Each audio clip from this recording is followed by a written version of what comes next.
Hello बच्चों, welcome to my YouTube channel Devika studies. तो बच्चों, आज की इस वीडियो में हम क्लास 12 केमिस्ट्री के अनसोल्ड पेपर के 2025 के सेट नंबर 1 से क्वेश्चंस लेकर आए हैं।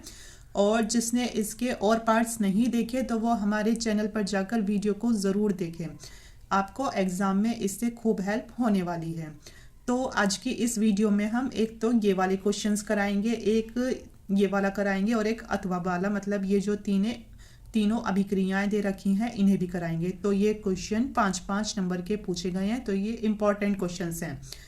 क्या पता इन्हीं से आपके सेट में कोई सा क्वेश्चन आ जाए। तो आइए अब हम अपनी वीडियो को स्टार्ट करते हैं। क्वेश्चन नंबर 6 में अथवा करके क्वेश्चन पूछा गया था कि निम्नलिखित अभिक्रियाओं के उत्पाद लिखिए। तो ये क्वेश्चन 5 नंबर का था और इसमें अभिक्रियाएं भी 5 ही पूछी गई थी। तो इसमें जो शुरू की तीनों अभिक्रियाएं दे रखी हैं तो इन्हें करने के 2 नियम हैं। कौन कौन से नियम हैं? एक नियम है मार्कोनिकॉफ नियम, दूसरा है एंटी मार्कोनिकॉफ नियम। तो ये दोनों ही नियम असममित एल्कीन होने पर ही होते हैं। तो बच्चों, असममित एल्कीन क्या होते हैं? जिसमें डबल बॉन्ड से जुड़े कार्बन पर असमान हाइड्रोजन हो। मतलब असममित एल्कीन वो होते हैं जिसमें कार्बन और कार्बन के बीच में क्या हो? डबल बॉन्ड हो। और जैसे इसके साथ हाइड्रोजन है 1 और इसके साथ हाइड्रोजन की संख्या है 2, तो ये असममित एल्कीन है क्योंकि इसमें हाइड्रोजन की संख्या समान नहीं है। और एक और इसमें बात ध्यान रखना, अगर ऐसे है कहीं जैसे यहाँ CH2 है, यहाँ C है, यहाँ डबल बॉन्ड है, यहाँ C है, इधर H दे रखा है, इधर H2 दे रखा है, ठीक है, एग्जाम्पल के लिए, या HH है दे रखा है, तो आपको जो हाइड्रोजन गिनने हैं तो वो सिर्फ कार्बन और कार्बन के साथ जिसमें डबल बॉन्ड है उसी के गिनने हैं। इस तीसरे कार्बन के हाइड्रोजन आपको गिनने नहीं हैं। इस बात को याद रखो, ठीक है। तो ये है हमारा असममित एल्कीन। तो इसमें क्या होता है? इसमें HBr से क्रिया कराई जाती है। H पर होता है प्लस और जबकि Br पर होता है माइनस। तो जो हमारा मार्कोनिकॉफ का नियम है उसका रूल कहता है कि अगर हाइड्रोजन पर क्या है? प्लस है, तो ये जाएगा ज़्यादा हाइड्रोजन के पास, और जिस पर माइनस है तो ये जाएगा कम वाले हाइड्रोजन के पास, ठीक है। जो मार्कोनिकॉफ का नियम है ये कहता है कि जिस पर प्लस है तो वो जाएगा ज़्यादा के पास और जिस पर माइनस है तो वो जाएगा कम के पास। अब जैसे आपको ये दे रखा है, यहाँ एक H है और यहाँ 2 H है, तो मतलब इसकी क्रिया HBr से करानी है। H पर होता है प्लस और इस पर होता है माइनस। तो इसका नियम कहता है मार्कोनिकॉफ का कि H पर क्या है? प्लस, तो ये जाएगा ज़्यादा हाइड्रोजन के पास। तो ज़्यादा हाइड्रोजन है इसके पास क्योंकि इधर है 2, तो यहाँ एक और H आ जाएगा ये वाला। और जबकि जो ये Br है ये जाएगा कम हाइड्रोजन के पास यानी इसके पास, तो यहाँ आ जाएगा Br, ठीक है। और जबकि जो हमारा एंटी मार्कोनिकॉफ का नियम है तो वो इसका बिल्कुल उल्टा है। H पर होता है प्लस, Br पर होता है माइनस। तो इसमें क्या होता है कि ये उल्टा हो जाता है कि जो प्लस वाला है तो वो जाता है कम हाइड्रोजन के पास और जो इसमें माइनस वाला है वो जाता है ज़्यादा हाइड्रोजन के पास। अब जैसे एग्जाम्पल के लिए आपको ये दे दिया गया है, ठीक है। तो और इसकी क्रिया HBr से करानी है, इस पर प्लस होता है, इस पर होता है माइनस। तो ये किस पर जाएगा? जिस पर प्लस है तो वो जाएगा कम वाले के पास। तो इस बार कम वाला इस पे है तो हाइड्रोजन आएगा इस पे, तो हो जाएगा CHH। और हाँ, ये भी याद रखना, जब ये इससे जुड़ जाता है तो ये जो डबल बॉन्ड है तो ये आ जाता है सिंगल बॉन्ड में, ठीक है। और जो ये Br है ये जाएगा, मतलब जहाँ हाइड्रोजन की संख्या ज़्यादा है, यहाँ है 2 है तो एक और यहाँ आ जाएगा Br, ठीक है। तो जो मार्कोनिकॉफ का नियम है तो उसका तो ये रूल है, और जबकि एंटी मार्कोनिकॉफ का नियम इसका उल्टा होता है। और आपको एंटी मार्कोनिकॉफ में एक और बात ध्यान रखनी है कि ये जो क्रिया होती है तो ये मतलब एंटी मार्कोनिकॉफ नियम तभी लगेगा अगर पेरोक्साइड की उपस्थिति हो। किसकी उपस्थिति हो? अगर पेरोक्साइड यानी H2O2 की उपस्थिति है अभिक्रिया में तो एंटी मार्कोनिकॉफ का नियम लगेगा।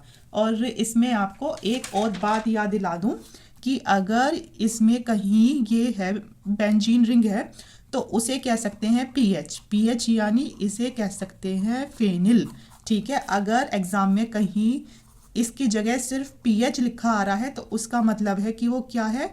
तो वो एक बेंजीन रिंग है जिसका नाम है फेनिल। तो आइए अब हम अपने क्वेश्चंस को स्टार्ट करते हैं। तो इसमें सबसे पहला क्वेश्चन क्या दे रखा है, तो इसमें सबसे पहला क्वेश्चन दे रखा है बच्चों आपको ऐसे, चलो इस पे समझा देती हूँ कि इसमें जो आपको सबसे पहला क्वेश्चन दे रखा है तो वो ये दे रखा है कि ऐसे एक बेंजीन रिंग है बनी हुई, ठीक है, और इसके निचले हिस्से पर यहाँ डबल बॉन्ड है, ये हाइड्रोजन है, ये हाइड्रोजन है और एक नीचे हाइड्रोजन है, और इसकी आप करा रहे हो HBr से क्रिया, यानी H पर होता है प्लस, Br होता है माइनस, तो इससे क्रिया करा रहे हैं, तो फिर कौन सा रूल लगेगा, हमें कैसे चलेगा पता, तो इसमें एंटी मार्कोनिकॉफ का नियम तो खैर लगेगा नहीं, क्योंकि इसमें H2O2 की उपस्थिति में ये क्रिया नहीं हो रही है, तो इसमें लगेगा मार्कोनिकॉफ का नियम, जो कि कहता है कि अगर H पर प्लस है, Br पर माइनस है, तो प्लस वाला जाएगा किसके पास, ज़्यादा के पास, और जो माइनस है तो वो जाएगा कम के पास। तो अब इसमें देखो कि हाइड्रोजन किस में है ज़्यादा, तो हाइड्रोजन 1 2 इसमें है, तो एक हाइड्रोजन इधर, और जो Br है तो वो आ जाएगा इधर।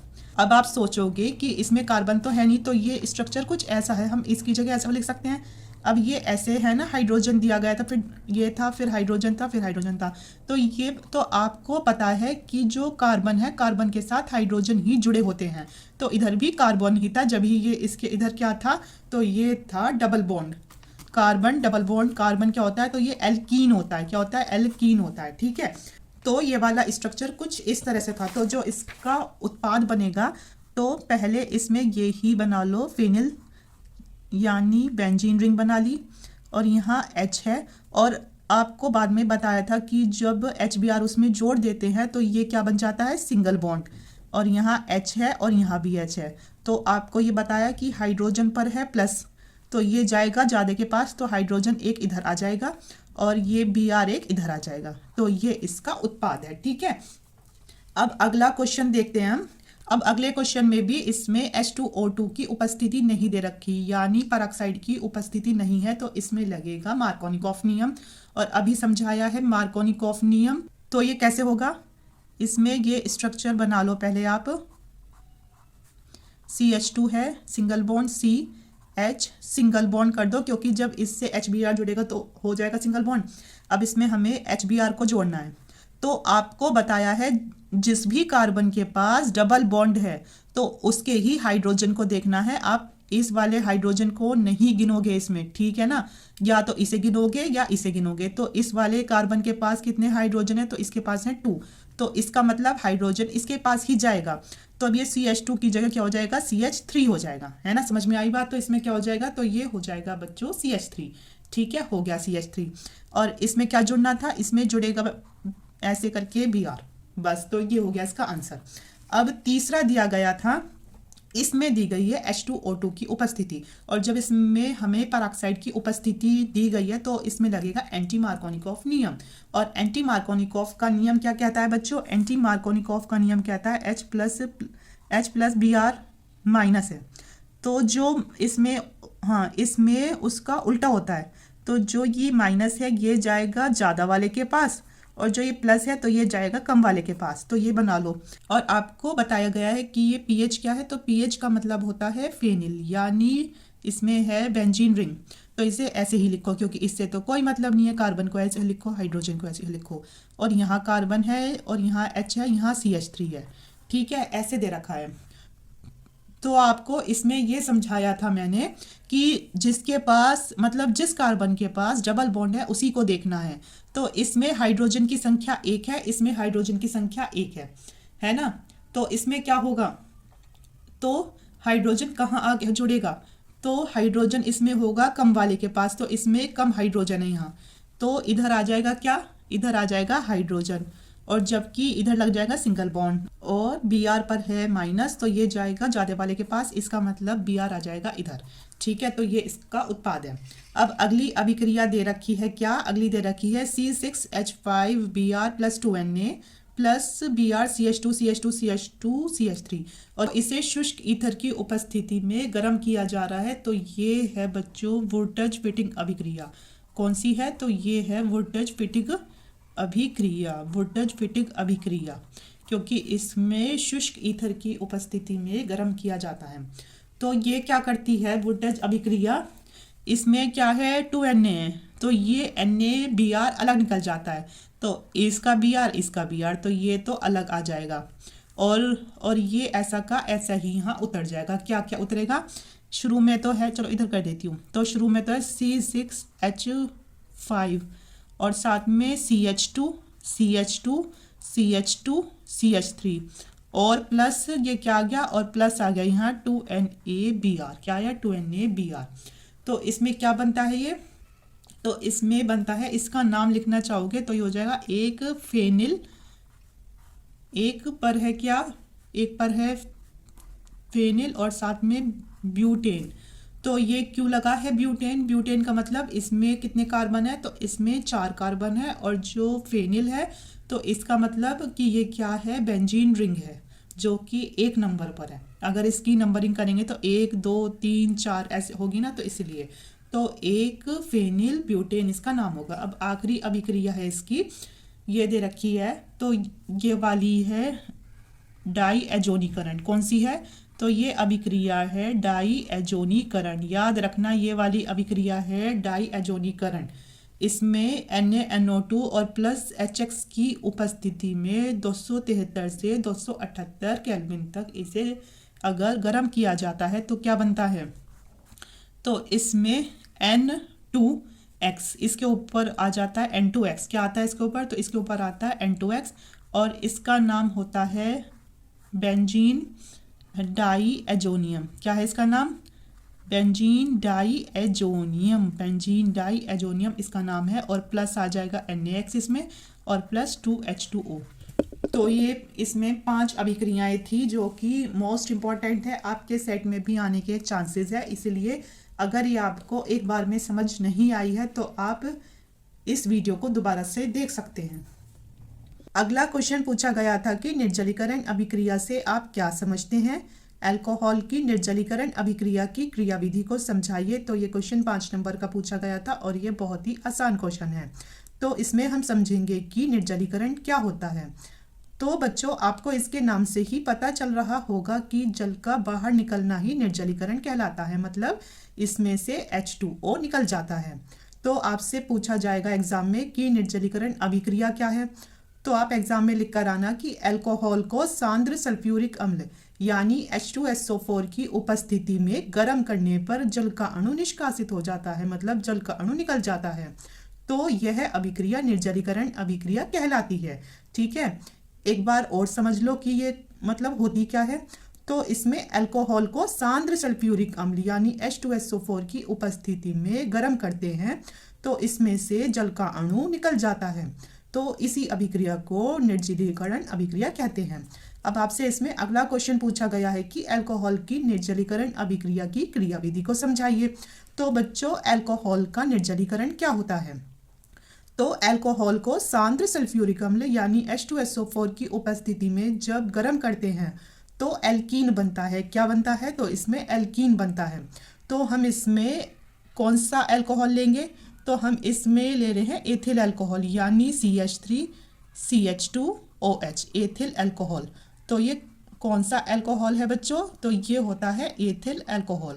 तो ये अभिक्रिया क्या है? तो ये अभिक्रिया कहती है कि इसमें एथिल अल्कोहल को किसकी उपस्थिति में? तो इसमें उपस्थिति आपको याद रखनी है कि इसमें होती है सांद्र सल्फ्यूरिक अम्ल यानी H2SO4 की उपस्थिति में। और कितने टेम्परेचर पर? तो ये होती है 433 से 443 केल्विन ताप तक गर्म की जाती है।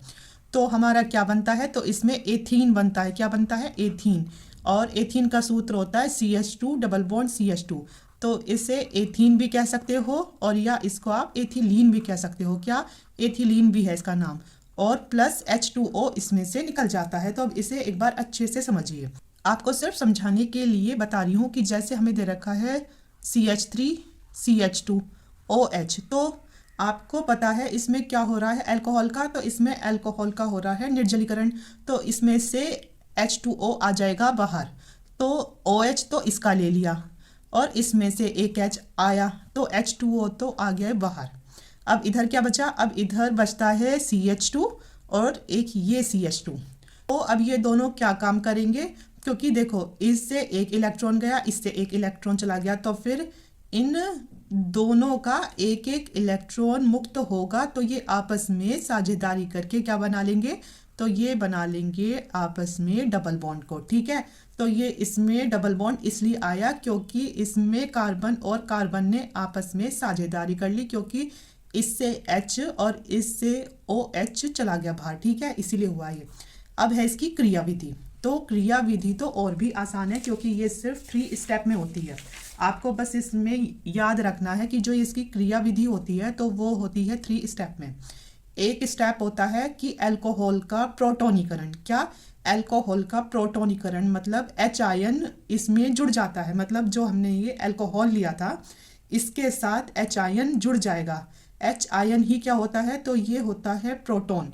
तो इसमें आप लिखोगे CH3CH2OH और इसमें H आयन आकर जुड़ गया। ठीक है, तो ये क्या होगा, तो अब होगा हमारा इसमें अल्कोहल का प्रोटोनीकरण। तो कैसे होगा, तो अब देखो कि इसमें H के ऊपर है प्लस, तो H के प्लस को हटाना है। तो प्लस को हटाने के लिए ऑक्सीजन अपने इलेक्ट्रॉन हाइड्रोजन को दे देगा, मतलब जो ये ऑक्सीजन है ये इस H आयन को अपने इलेक्ट्रॉन दे देगा, और जब ये इसे अपने इलेक्ट्रॉन दे देगा तो इस पर आ जाएगा माइनस का चार्ज। तो ये प्लस और ये माइनस क्या हो गया, H हो गया। तो अब H सिर्फ उदासीन हो गया, इस पर कोई चार्ज नहीं है। लेकिन इस ऑक्सीजन ने अपने इलेक्ट्रॉन इसको दिए हैं, तो ऑक्सीजन क्या हो गया, तो ऑक्सीजन हो गया देने वाला यानी दाता, और जो देने वाला होता है उस पर हो जाता है प्लस का चार्ज। तो आप ये इतना तो ऐसे ही लिखोगे कि CH3CH2। ठीक है, आ गया ये। और फिर साथ में क्या था, OH था। अब इस H पर प्लस का चार्ज नहीं है, इस पर एक H तो ये आ गया और एक H ये आ गया, और दोनों ही कैसे हैं, तो ये दोनों ही उदासीन है, इन पर कोई चार्ज नहीं है। पर ऑक्सीजन ने अपने इलेक्ट्रॉन इसको दिए हैं, इसीलिए ऑक्सीजन पर आ गया प्लस का चार्ज। तो जब अल्कोहल का प्रोटोनीकरण होगा तो ये H आयन इसमें टूट जाएगा। ठीक है, अब दूसरा है कार्ब धनायन का बनना, मतलब अब जो ये बना है इससे हमें क्या बनाना है, इससे बनाना है कि कार्बन पर प्लस का चार्ज आ जाए। ठीक है, तो वो कैसे आएगा, तो इसे उतार दो इसमें ऐसी CH3CH2, इस टाइम ऑक्सीजन पर है प्लस का चार्ज और हमें लाना है किस पर, तो हमें लाना है कार्बन पर। तो अब क्या काम करेगा, जब ऑक्सीजन पर बच्चों प्लस का चार्ज है तो ये कार्बन अपना इलेक्ट्रॉन जो है ये इस ऑक्सीजन को दे देगा, और जब ये इस ऑक्सीजन को अपने इलेक्ट्रॉन दे देगा तो ऑक्सीजन पर आ गया माइनस का चार्ज, तो ऑक्सीजन हो गया है अब उदासीन, मतलब अब इस पर कोई चार्ज नहीं है। अब आपने देखा है कि ना तो इन पर कोई चार्ज और ना अब इस ऑक्सीजन पर कोई चार्ज, तो अब इसमें से क्या निकल जाएगा, तो इसमें से H2O निकल जाएगा। समझ में आई बात कि ऑक्सीजन पर प्लस का चार्ज था लेकिन इस कार्बन ने अपने इलेक्ट्रॉन इसको दे दिए, तो ऑक्सीजन पर अब कोई भी चार्ज नहीं रहा और ना इन पर, तो ये एक साथ H2O निकल गया। अब क्या बचा, तो अब ये बचता है CH3CH2, है ना। और जब इस कार्बन ने अपने इलेक्ट्रॉन इसको दिए हैं तो फिर ये देने वाले पर क्या आता है, तो उस पर आता है प्लस का चार्ज। ठीक है, तो इसीलिए इसका नाम है कार्ब धनायन का बनना, मतलब इसमें कार्बन पर प्लस का चार्ज आएगा। अब इसका तीसरा स्टेप है, और हाँ आपको अब ये थोड़ी हार्ड सी लग रही होगी, अगर आप इसकी थोड़ी सी प्रैक्टिस कर लोगे तो आपके 5 नंबर पक्के हो जाएंगे अगर ये क्वेश्चन आप ही के सेट में आ गया तो। ठीक है, अब तीसरा पॉइंट है, जो तीसरा स्टेप है, तो इसका तीसरा स्टेप है कि एथीन या एथिलीन का बनना। ठीक है, तो जो हमें ये दे रखा है CH3 और CH2, तो कार्बन पर है प्लस का चार्ज और ये है CH2 पर। अब इसमें एक काम करेंगे कि इसमें इस H2O को नहीं जोड़ेंगे, तो अब हमें इसमें बनाना है एथीन या एथिलीन। तो अब क्या काम होता है कि जब कार्बन पर प्लस का चार्ज है तो इस हाइड्रोजन को इस पर दया आती है, जो इस मतलब कि जो इस कार्बन के साथ हाइड्रोजन है इसे इस पर दया आती है, तो ये अपने इलेक्ट्रॉन इसको दे देता है। तो अब इस कार्बन पर कोई भी चार्ज नहीं है। ठीक है, इस पर कोई भी चार्ज नहीं है, ये सिर्फ C रह गया, और इस हाइड्रोजन ने इसे इलेक्ट्रॉन दिए हैं यानी हाइड्रोजन पर आ गया प्लस का चार्ज, तो इसमें से H प्लस निकल जाएगा। क्या निकलेगा, तो इसमें से H प्लस निकल जाएगा। और अब खुद देखो, इधर तो था CH2, ये तो ऐसे ही रहा, और इसके ऊपर जो प्लस का था तो वो तो हट गया, अब ये केवल हमारा C है। ठीक है, सिंगल बॉन्ड, और इसमें से एक हाइड्रोजन ने इसे अपने इलेक्ट्रॉन दे दिए, तो वो हाइड्रोजन आ गया इधर, तो अब यहाँ कितने बच्चे, तो यहाँ बच्चे CH2। तो ये बना लेंगे इसमें डबल बॉन्ड। क्यों ये बनाएंगे, क्योंकि इसने अपने इलेक्ट्रॉन इसको दे दिए हैं, तो फिर जब इसमें से भी इलेक्ट्रॉन चले गए, इसमें से भी चले गए, तो ये दोनों आपस में साझेदारी करके क्या बना लेंगे, तो ये आपस में डबल बॉन्ड को बना लेंगे। तो इसमें ये क्या बनता है, तो ये एथिलीन बन जाता है, या फिर एथीन भी कह सकते हो, ठीक है, एथीन या एथिलीन। और इसमें से H आयन निकल जाता है। अब आप एक बात याद रखना कि जो ये क्रिया विधि है, इसमें आपने देखा होगा कि जो शुरू की अभिक्रिया कराई थी उसमें आपने H आयन को खुद जोड़ा था, क्योंकि आपने अल्कोहल का कराया था प्रोटोनीकरण, तो आपने इसमें H आयन को जोड़ा था। और अब एंड में H आयन खुद इस अभिक्रिया से निकल रहा है, ठीक है। तो इसकी क्रिया विधि में आपको याद रखना है कि एक तो एंड में H आयन है, एक इसमें हमें शुरू में खुद H आयन जोड़ना पड़ता है। क्वेश्चन नंबर 6 में अथवा करके क्वेश्चन पूछा गया था कि निम्नलिखित अभिक्रियाओं को उदाहरण सहित समझाइए। तो इसमें 3 अभिक्रियाएं दे रखी थी, तो एक तो थी इसमें कॉल्बे अभिक्रिया, और दूसरी थी राइमर टीमन अभिक्रिया, और तीसरी थी विलियमसन ईथर संश्लेषण। तो ये तीनों अभिक्रियाएं 5 नंबर की पूछी गई थी। तो आइए सबसे पहले हम देखते हैं कॉल्बे अभिक्रिया।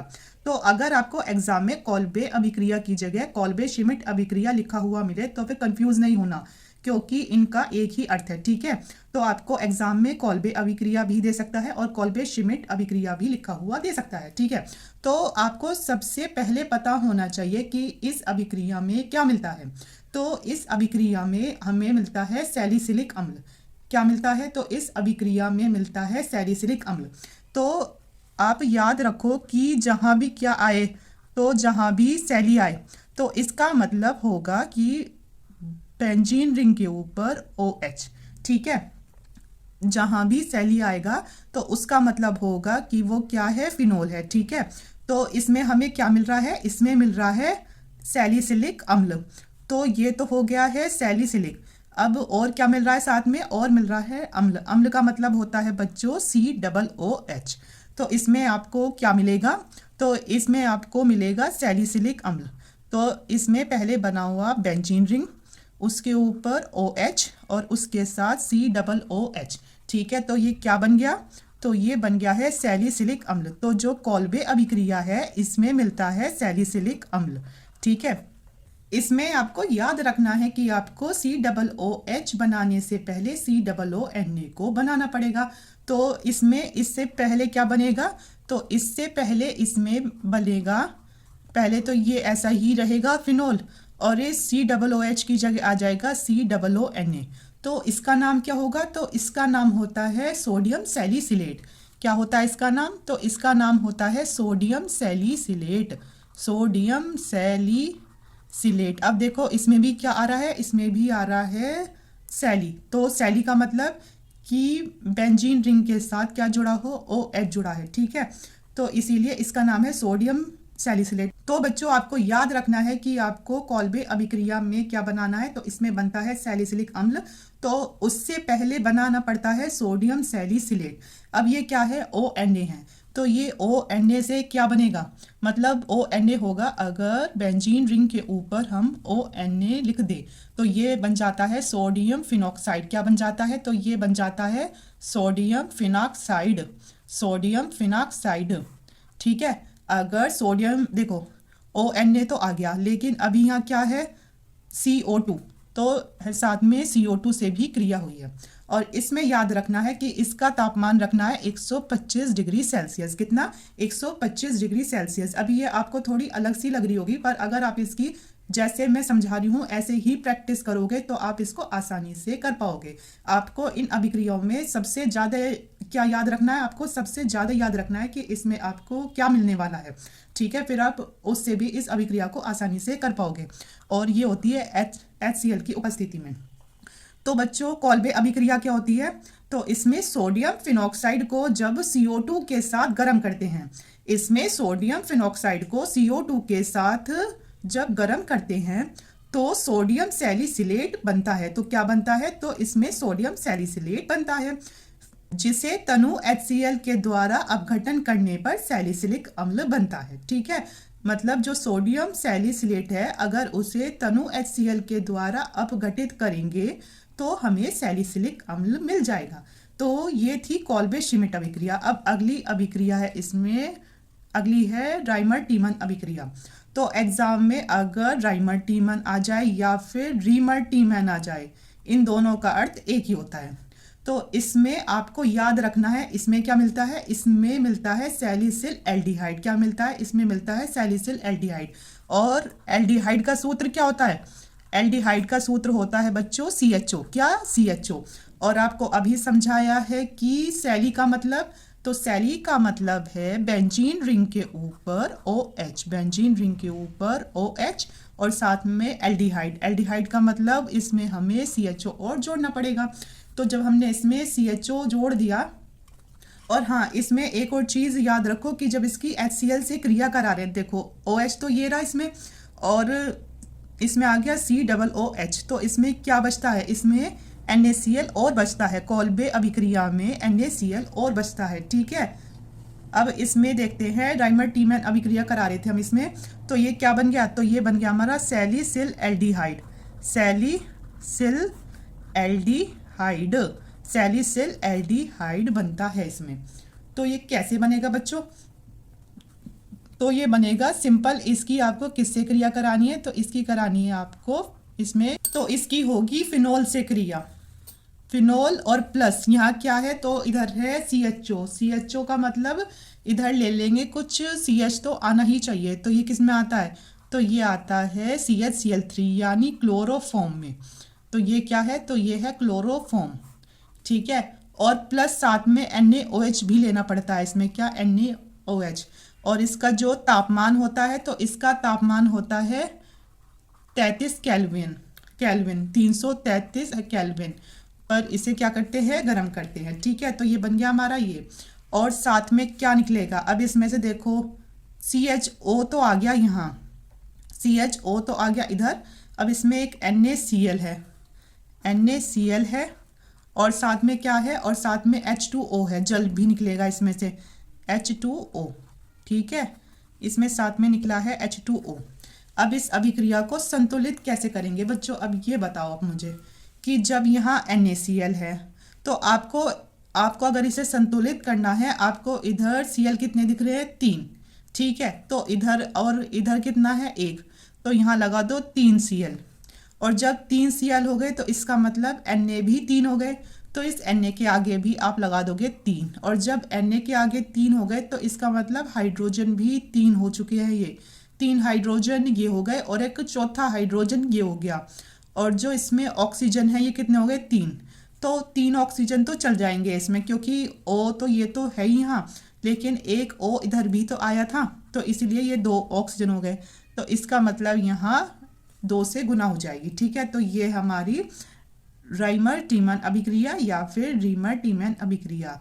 तो इसमें होता है कि जब फिनोल में क्लोरोफॉर्म मिलाकर NaOH के साथ 333 केल्विन ताप पर गर्म करते हैं तो सैलिसिल एल्डिहाइड बनता है। आपको पता होना चाहिए कि इस अभिक्रिया में आपको क्या मिलेगा, तो इस अभिक्रिया में सैलिसिल एल्डिहाइड बनता है, ठीक है। और आपको एक और बात ध्यान रखनी है कि इन अभिक्रियाओं में आपको इनके नीचे इनके नाम ज़रूर मेंशन करने हैं, क्योंकि एग्जामिनर देखते हैं कि इन्हें इनके नाम भी पता है या नहीं। चाहे आप ये ऊपर की ये लाइन मत ना लिखना, ठीक है, पर इनके नीचे इनके नाम ज़रूर लिख देना।